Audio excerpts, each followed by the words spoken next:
Flamengo segue líder e afunda ainda mais o time do Fluminense. E a mídia não para de rasgar elogios ao time do Flamengo. Ficou interessado, quer saber todos os detalhes? Então assista esse vídeo até o final. Mas antes, peço que vocês comentem aqui embaixo a cidade e o estado de onde estão falando. Espero também que vocês deixem o like nesse vídeo. E agora, sem mais enrolações, bora pro vídeo. Que o Flamengo mereceu a vitória, Birner? Eu sempre digo que a injustiça do resultado tem a ver com arbitragem e não com o que acontece entre os atletas. Porque o futebol é um jogo, aí tem sorte, azar, dia bom, dia ruim, parte mental, parte técnica e tudo mais. E a gente vai falar do pênalti um pouco mais tarde, vou segurar mais pra frente quando a gente for discutir o lance. Sobre o jogo em si, foi um amasso. Foi um amasso. Assim, foi impressionante a superioridade do Flamengo, fazendo essa marcação alta, e aí tem gols perdidos de vários jogadores, Lohan dando a bola para o Pedro perder, Pedro dando para o Lohan perder, né? O Gabriel Pires perdendo bolas na saída de jogo, o Fábio que teve uma bela atuação embaixo das traves, mas também com problema de saída de bola. A saída de bola não funciona, aí como o Flamengo é um time muito bem posicionado, vou destacar isso mais uma vez, Dani, olha lá no fundo, muito bem posicionado, não adianta o Flamengo tentar fazer, o Fluminense fazer um lançamento longo, porque está todo mundo marcado ali, porque quando é preciso separar a equipe em blocos, o Tite separa, porque o time do Diniz traz muitos jogadores atrás para a saída de bola e deixa alguns adiantados para o lançamento longo. E aí não precisa ficar o Flamengo compactado. São como se fossem dois grupos, um cuidando de cada turma do Fluminense, que também está muito dispersa. Um grupo muito grande atrás para fazer o saída de jogo e outros dois jogadores na frente para aproveitar o contra-ataque. Ou seja, o Tite mapeou todo o jogo do Flamengo, o jogo do Fluminense, e os jogadores do Flamengo, sem a bola, fizeram um jogo para se aplaudir em pé. Uma partidaça. Com a bola faltou um pouco. Qualidade na finalização.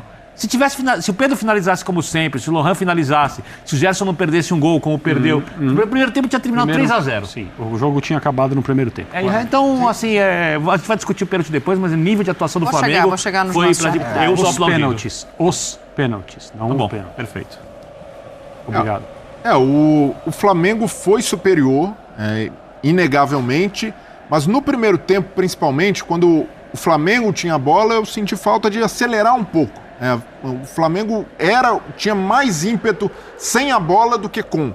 Mas ainda assim, um jogo em que o Fluminense não conseguiu identificar logo de cara. Os três jogadores do meio-campo do Flamengo estão na Copa América. Não dá para exigir o jogo. Esse é o filtro, claro, é o filtro para todas as atuações até eles voltarem. Aí acelera. Mas estou pegando o recorte de exigência dos jogos recentes. Talvez não marque sem bola como vocês marcaram, tá?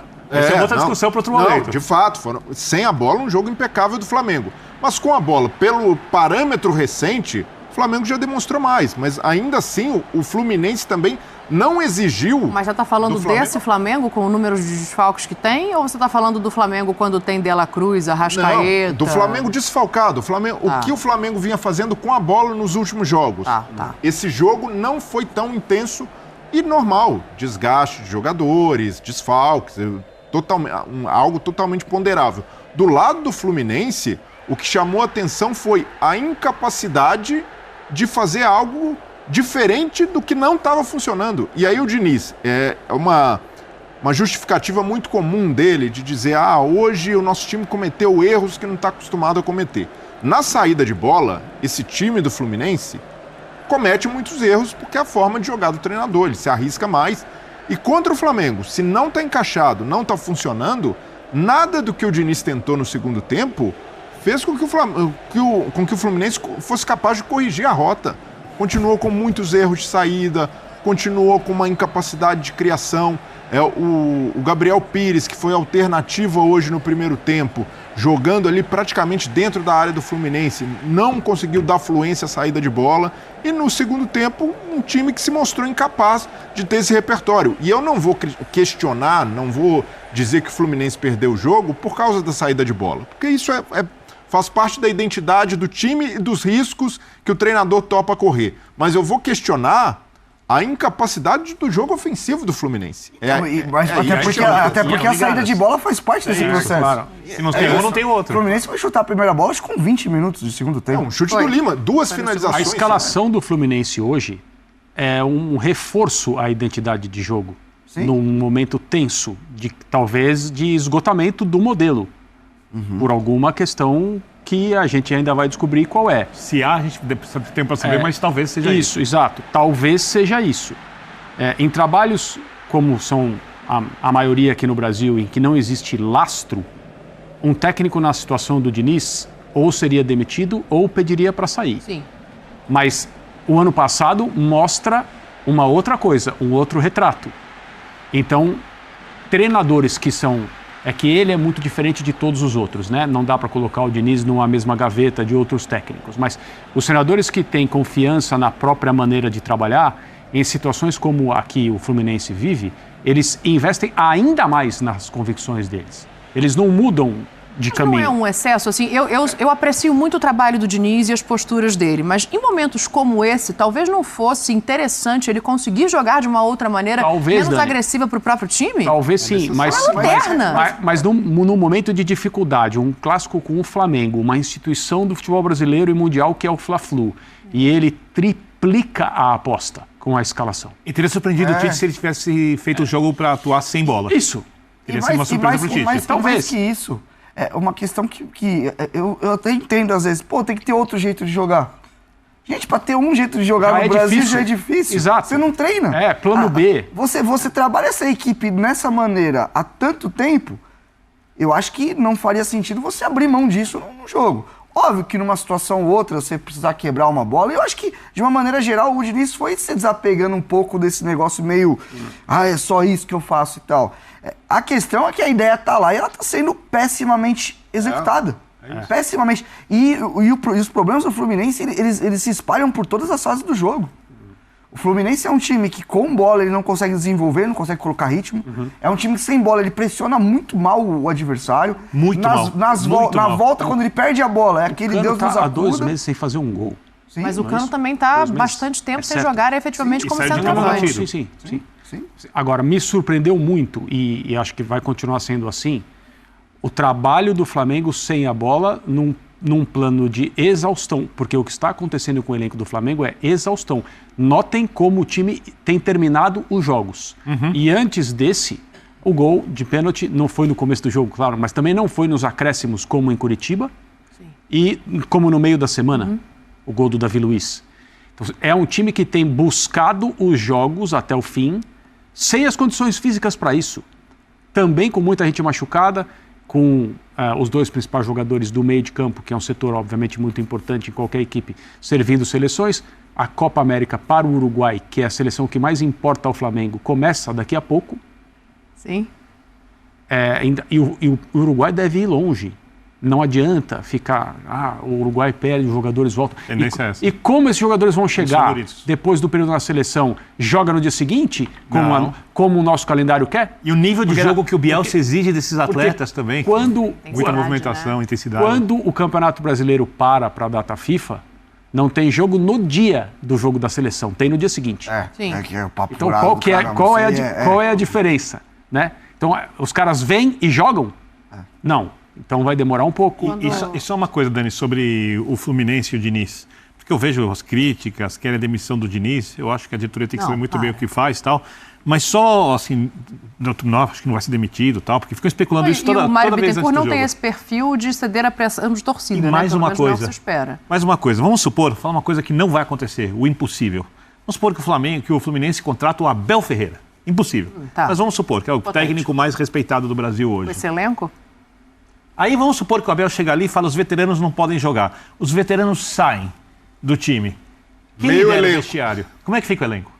Como é que fica o vestiário? Ou seja, difícil. O time precisa do Diniz até a segunda ordem. A não ser que alguma coisa muito clara, como o esgotamento do modelo de jogo e a ideia fixa do técnico de não perceber isso, se houver esgotamento, seja confirmada. Então é uma situação atípica, diferente do que a gente está acostumado a ver no futebol brasileiro. Só para a gente não passar batido, Renatinho, vamos dar uma olhada nos lances, por favor, de arbitragem, reclamações, né, dos 2 lados, inclusive, na tarde de hoje no Maracanã. A gente está começando aí com o lance do pênalti, né? O pênalti é marcado a favor do Flamengo depois de um encontrão ali, puxa daqui, empurra dali, e o Bruno Henrique acaba tendo as pernas trançadas. Rê, você ia pegar a palavra, vou começar com você, quero te ouvir sobre esse lance. Eu só ia dar um adendo com relação a toda essa discussão em cima do Fluminense, da não intensidade de jogo. E ressaltar que o Flamengo, mesmo com todas as dificuldades, eu acho que ele está conseguindo manter um nível de intensidade de jogo bom. O Gerson, para mim, é o símbolo desse período sem como ele assumiu também nesse papel, né, de entender. Que ele é um jogador assim, muito bom, mas que às vezes ele dá umas desligadas. Dito isso, eu acho esse lance extremamente difícil. A gente falava isso no intervalo. Não gosto de ficar em cima do muro, mas de verdade, não... Cara, eu preciso ouvir o pessoal de arbitragem mesmo. Mas... A Renata, com o Simon. A Renata já se manifestou. E quando a Renata se manifesta, não importa o que eu tenha visto, eu desvejo. Não importa o que eu tenha dito, eu desdigo. Isso é uma doutrina. E eu falo o que ela disse. A Renata disse que foi pênalti. Ela disse que o primeiro lance em que poderia ter sido falta do Bruno Henrique é um lance normal de jogo. E que na sequência existe, mesmo que sem a intenção, a falta no Bruno Henrique. Sim. E que o pênalti foi bem marcado. Esta passa a ser a minha opinião, independentemente do que eu tenha dito até agora, em grupos, em casa. Ainda bem que eu não disse nada aqui na E assim, só para até ressaltar aqui, independente do pênalti, o Flamengo fez um jogo para ganhar e ganhar bem. Não, exato. Tudo bem. E foi pênalti no Davi Luiz, naquela jogada que foi polêmica no primeiro tempo. Pra mim, mais do que esse. Eu tenho uma opinião, assim... Existe mais pênalti, eu acho mais do que esse. Controversa sobre isso, porque é óbvio que o futebol não é linear, a gente não sabe o que aconteceria. Olha. O Breler ia falar também, Breler, mas só para te ouvir. Se houve a falta do Bruno Henrique no lance antes do pênalti, aí, por uma questão de critério, você tem que entender que houve um pênalti do Ganso no Davi Luiz. Essa é a minha opinião, quero ouvir a sua. E ali o Ganso se deixa levar por esse tipo de coisa que é do jogo, um encontrão, agarra-agarra, e ele acaba indo pro revide. Ele segura o Davi Luiz, isso aí o Davi Luiz se joga nesse primeiro. Mas nesse daí, olha, o Ganso vai pra fazer o pênalti. Pô, mas ele faz uns 3 pênaltis. Então, mas... E não é marcado, não é marcado. Mas naquele primeiro momento lá que o Davi Luiz se joga, ali não foi nada, tanto é que o Davi levanta querendo jogar. Mas no segundo, ali... E aí o árbitro, fora do lance, ele entende ali um enrosco dos dois, amarelo pro Ganso, amarelo pro Davi Luiz, e tá tudo certo. Você como um bom centroavante pivô, cavador de pênaltis, que engana a arbitragem em jogos decisivos, você tá rancoroso, ele até ganhou algum jogo seu, hein, cara? Foi. Uma final. Uma final. É isso, que ele quis mostrar pro Celso Zelt falando daquilo ali, que era pênalti, mostrou longe, o Celso falou, isso não é pênalti, né? Mas tudo bem. A disputa por espaço, o agarra-agarra, eu acho que é parte do jogo. Quando a bola tá chegando no atleta, já no primeiro lance ou nesse, que você derruba o jogador deliberadamente, você avança o farol. É claro. Então, pra mim, isso é pênalti, essa cena é pênalti mesmo. Em qualquer lugar do mundo. Em qualquer lugar do mundo. Já o segundo lance, eu não gosto, é o neo-pênalti. Eu entendo que o Bruno Henrique é derrubado por causa da queda do jogador do Fluminense. Eu não vi a intenção, eu não gosto que marque esse pênalti, mas se marca no Brasil, então se marcar tudo bem, se não marcar tudo bem. Segue o jogo, lamento que seja assim. Porque aí a gente questiona a regra, né? Quando a gente fala que não viu a intenção, a gente passa a questionar a regra. Aí acho que é um lugar mais profundo de mudança no futebol. Mas olhando o lance e levando a regra em conta, se houve a mão lá, deveria ter havido o pênalti. Estou de acordo. Aí. É isso aí. Mas o lance do Calegari, pra mim, não tem falta. Dos dois lados, é uma disputa, os dois usando o braço. E aí vai na discussão se o Calegari, pra mim, há um calço na perna esquerda. Quando ele cai, ele trança a perna do Bruno e derruba esquerda do Bruno Henrique e gera um prejuízo pro Bruno Henrique. Pra mim, pênalti. É isso. Olá, pessoal! Mais um vídeo no canal Vene Casagrande, um vídeo importantíssimo de pós-jogo. Que vitória do Flamengo para cima do Fluminense. Vitória extremamente importante, tendo em vista que o Flamengo, com esse resultado, continua na liderança, mantém a liderança, chega aos 24 pontos, se afasta um pouco do Botafogo, que perdeu para o Criciúma. Até a gravação desse vídeo aqui, o Bahia estava vencendo o seu jogo, o Cruzeiro, o Atlético Paranaense também estava vencendo. Então foi uma vitória extremamente maiúscula do Flamengo para cima do Fluminense. E, além do mais, afunda ainda mais o rival Fluminense lá na crise. Agora, se o Diniz já balançava, eu não duvido nada ele ser demitido. Nós vamos falar sobre esse jogo, o que aconteceu nesse jogo. Vamos falar também sobre o assunto estádio próprio, porque teve novidade nesse domingo pela manhã. A gente falará sobre isso também. Uma vitória extremamente importante do Flamengo, muita alegria, muita festa dos torcedores presentes no Maracanã, dos torcedores rubro-negros, né? Porque, novamente, os tricolores não marcaram presença em bom número, muito pelo contrário, o setor sul, o setor destinado aos tricolores, nem sequer esgotou. Vamos falar sobre o estádio próprio? É isso mesmo. O Flamengo deu um importante passo nesse domingo pela manhã para iniciar, na verdade, a construção do estádio próprio. O prefeito Eduardo Paes anunciou em suas redes sociais, na manhã desse domingo, que fará a desapropriação do terreno em que vai ser construído o estádio do Flamengo. A medida será publicada no Diário Oficial já nessa segunda-feira, ou seja, amanhã. Paes já havia antecipado a possibilidade no fim do mês passado, em uma reunião com pessoas ligadas ao clube, com dirigentes do clube. Ele disse o seguinte em suas redes sociais, abre aspas, o prefeito do Rio de Janeiro: estamos publicando amanhã no Diário Oficial a desapropriação por leilão em asta pública do novo estádio do Flamengo, ali no terreno do gasômetro. É o início de um projeto, o início de um sonho. Flamengo, Vasco, Fluminense e o Botafogo, especialmente os 4 grandes clubes cariocas, têm uma importância enorme para a economia do Rio de Janeiro. Infelizmente, o Flamengo tem mais torcedor, brincou Paes, que ele é torcedor vascaíno declarado. E agora o Flamengo projeta um estádio para pelo menos 80 mil pessoas, com uma construção mais vertical, parecido com Santiago Bernabéu do Real Madrid. O clube prevê também a criação de um setor popular para lembrar o antigo Maracanã. O rubro-negro estima um investimento entre 1,5 bilhão e 2 bilhões para construir o estádio. A venda dos naming rights é vista como uma possibilidade para arrecadar grande parte desse valor. A ideia do projeto é ter também bares e restaurantes com telões no entorno do estádio. Para desapropriar o terreno do gasômetro, a Prefeitura do Rio de Janeiro exigiu que o Flamengo cumpra essa parte. Dentro do estádio haverá um centro de convenções e, ao redor, espaços de entretenimento. O presidente Rodolfo Landim quer um modelo que não gere endividamento e que permita o Flamengo seguir competitivo. O Bayern de Munique é visto como exemplo.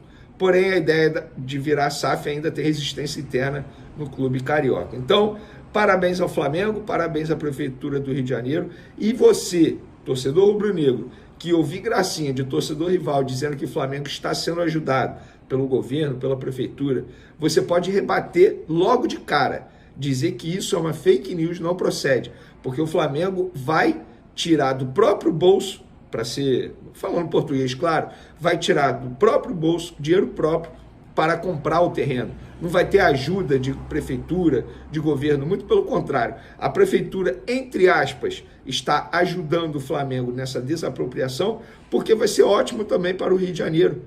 Ali, naquele espaço, perto do gasômetro, vai se tornar um setor movimentado, vai gerar receita, vai gerar lucro, vai girar a economia, vai valorizar casas, enfim, ambientes ali perto. Então é bom não só para o Flamengo, é bom para o Rio de Janeiro inteiro. Vamos falar do jogo agora? Que jogo maravilhoso. Flamengo novamente fazendo uma boa partida. Foi amplamente melhor que o Fluminense, a verdade é essa. Estamos falando de um Fluminense que conseguiu finalizar a gol do Flamengo apenas aos 21 minutos do segundo tempo. O Fluminense passou o primeiro tempo inteiro e praticamente metade do segundo tempo sem finalizar a gol do Flamengo. Isso é emblemático. Estamos falando de um Flamengo extremamente desfalcado por conta da Copa América e problemas físicos. E só para lembrar, o Fluminense entrou em campo com um time que nós trouxemos aqui em primeira mão, porque nós apuramos, como diz a Fernanda Maia lá no SBT, o drone passou lá em cima do CT do Fluminense e a gente soube das informações que o Fluminense, na verdade que o técnico Fernando Diniz estava tramando para poder tentar tirar proveito em cima do jogo do Flamengo. Não conseguiu. Obviamente, a partir do momento que o Tite ficou sabendo da estratégia do Diniz, o Tite elaborou uma outra estratégia. E deu certo. O Flamengo foi muito melhor em campo. Qual foi a estratégia do Flamengo? Aquela estratégia que todo time está fazendo quando encara o Fluminense. Marcação sob pressão. No primeiro tempo, o Flamengo teve pelo menos 5 oportunidades de balançar a rede. 3 delas em saída errada do goleiro Fábio ou de outros jogadores do setor defensivo. O problema do Fluminense é notório. Eu acho que só o técnico Fernando Diniz não consegue enxergar, porque ele não dá o braço a torcer, não muda o estilo de jogo dele e o resultado está aí. É lanterna atualmente com 6 pontos apenas disputados em 11 jogos. É um desempenho horrível do Fluminense. O Flamengo nada tem a ver com isso, muito pelo contrário, tirou proveito, venceu o Fluminense nesse domingo por 1-0, um jogo que poderia ter tido um placar muito mais elástico. O Flamengo foi amplamente melhor no primeiro tempo e também no segundo tempo. Para mim, o único destaque negativo do Flamengo, e assim, eu falo isso lamentando bastante, mas o Bruno Henrique não consegue fazer uma boa exibição há muito tempo. Tudo bem que o pênalti do Fluminense para o Flamengo foi em cima de uma falta nele. Por quê? Se ele conseguiu fazer uma boa coisa nesse jogo, foi o seguinte: aproveitar o lado direito do Fluminense após a entrada do Calegari, porque novamente o Diniz errou em uma substituição e Bruno Henrique ficou explorando o setor defensivo do lado direito do Fluminense, que é um fraco com o Calegari, e ali o Calegari acabou derrubando o Bruno Henrique dentro da área. Muita gente reclamando, dizendo que não foi falta, que o Bruno Henrique teria feito falta antes do Calegari. Eu vou dar minha opinião. Confesso que eu vi o lance ali umas 3, 4 vezes antes de começar a gravar aqui. Eu acho que foi pênalti, sim. Inclusive, no primeiro tempo, o árbitro errou porque poderia ter dado o pênalti do Ganso em cima do Davi Luiz, em um lance empurra-empurra dentro da área. E de maneira errada, repito, na minha visão, ele deu cartão amarelo para o Davi Luiz, quando deveria dar apenas para o Ganso. Porque era o Ganso que estava segurando o Davi Luiz. Davi Luiz nada fez. Nada fez. Sobre atuações individuais, novamente o Léo Ortiz fazendo uma boa partida como volante. Novamente o Davi Luiz, que teve que ser substituído no intervalo do jogo com dores no joelho, fez um bom primeiro tempo. Fabrício Bruno voltou muito bem ao time do Flamengo. Ayrton Lucas, embora tenha feito uma partida melhor que a última, mas pode render mais do que ele rendeu hoje. Achei o Lohan displicente, em certos momentos fominha, poderia ter passado a bola, que poderia ter criado chances melhores, mas ao menos mostrou vontade, personalidade, correndo atrás da bola. Vocês perceberam ali um detalhe da estatística? O Flamengo chutou 14 bolas e acertou 4 no gol. Esse é o detalhe. O Fluminense tem que levantar as mãos para o céu e agradecer muito por não ter sido goleado hoje no Maracanã. O Flamengo controlou o jogo, dominou o jogo. O Fluminense foi inofensivo, assustador como o Fluminense, atual campeão da Libertadores, atual campeão da Recopa Sul-Americana, não incomodou o Flamengo em nenhum momento do jogo. O Flamengo teve o controle absoluto da partida e foi incompetente nas finalizações. 14 chutes no total, 4 no gol. Esse foi o detalhe que evitou que o Fluminense levasse uma goleada hoje no Maracanã.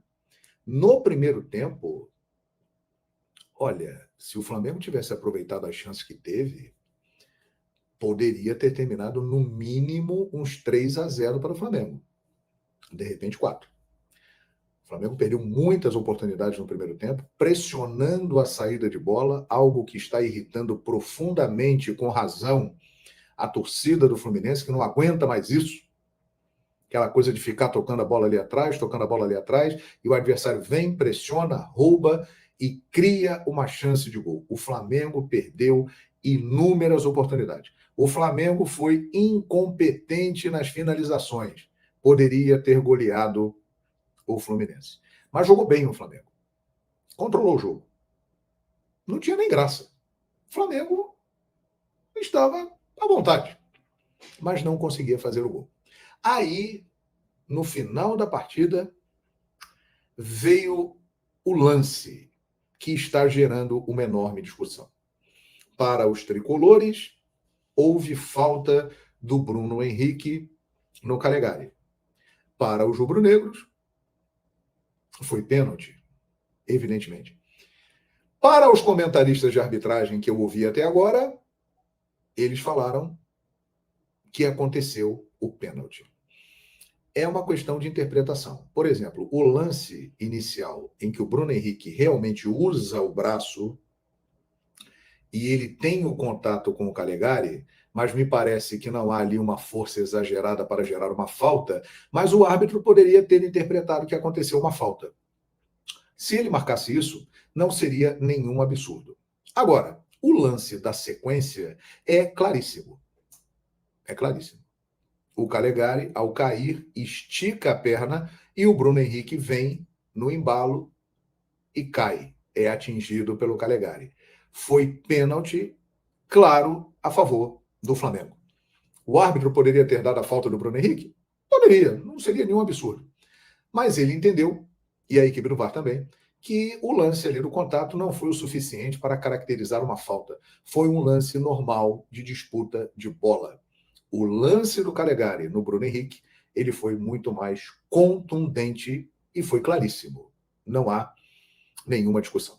Então, para quem está reclamando do pênalti, não foi pênalti, aquela coisa toda, o Fluminense tem que levantar as mãos para o céu, agradecer, não tem aquela música, bênção, João de Deus, fusão de Deus, que tem aquela rima, aquela versão, agradecer, orar, porque era para ter levado uma goleada no Maracanã. E o pênalti aconteceu. Pois é, pessoal, tá aí mais um vídeo, né? O Flamengo que venceu o Fluminense por 1-0, um gol de Pedro. O Flamengo que merecia, né? Se não fosse hoje, né? Na verdade, hoje, se não fosse os pés descalibrados dos jogadores do Flamengo, hoje o Flamengo teria metido um 4-0 no time do Fluminense fácil. Por que 4-0? Não dá nenhum gol pro Fluminense? Não, porque o Fluminense praticamente não deu um chute ao gol no jogo de hoje. O Flamengo perdeu a chance de dar uma baita goleada no time do Fluminense hoje. O time do Fluminense hoje pode-se falar que se livrou-se de uma boa goleada. Se não fosse os pés descalibrados, né, e a imaturidade do Lohan, o Flamengo teria feito um baita resultado para cima do Fluminense. Mas isso também não importa, né? O Flamengo venceu, continua líder do campeonato, independente de qualquer resultado, né, que aconteceu no campeonato, na rodada, o Flamengo continua líder. O Flamengo agora tem que lutar aí para se manter líder, né? O Flamengo está vivendo um momento a qual muitos não acreditariam que o Flamengo estaria vivendo, né? Mas se vocês perguntam por quê? Por conta dos seus desfalques. O Flamengo, com seus 7 desfalques, né, consegue ter uma boa campanha, né? Muitos se diziam que o Flamengo iria sofrer, né, iria perder pontos. Até agora o Flamengo se mostrou que está à altura, tá certo? Dessa liderança. Hoje, um time que está à altura da liderança chama-se Flamengo, né? E o Flamengo tem dado jus a isso. Eu sempre disse que o Flamengo tem um bom elenco, independente se é titular, se não é titular. O time do Flamengo é um time completo, né? Não, assim, lógico, sofre um pouco, né? Seus desfalques, seus principais jogadores, Arrascaeta, De La Cruz, esses caras fazem falta sim, tá? Fazem muita falta, mas o Flamengo tem sabido, né? Tá sabendo lidar com essas faltas, né? Tem feito aí uns bons resultados, não tem desistido, tem corrido atrás, e o Flamengo, esse time aí a ser batido, né? Muitos se diziam, não vai conseguir, mas o Flamengo está conseguindo, está mostrando. O Tite tem arrancado, né, o melhor desse time e os caras têm dado a vida em campo. Os que entraram estão aproveitando as oportunidades. Dado jus a Léo Ortiz, né? O Léo Ortiz tem aproveitado demais a oportunidade. Saiu de zagueiro, é um dos volantes do Flamengo e tem segurado a oportunidade, né? E vocês, o que é que vocês acharam do jogo de hoje? Deixe aqui nos comentários a sua opinião. Espero que vocês tenham gostado do vídeo. Deixe seu like, comente aqui embaixo, ative o sininho de notificações. Se for novo aqui no canal, já se inscreva para não perder os próximos vídeos. Tamo junto, é nóis, até a próxima. Fui!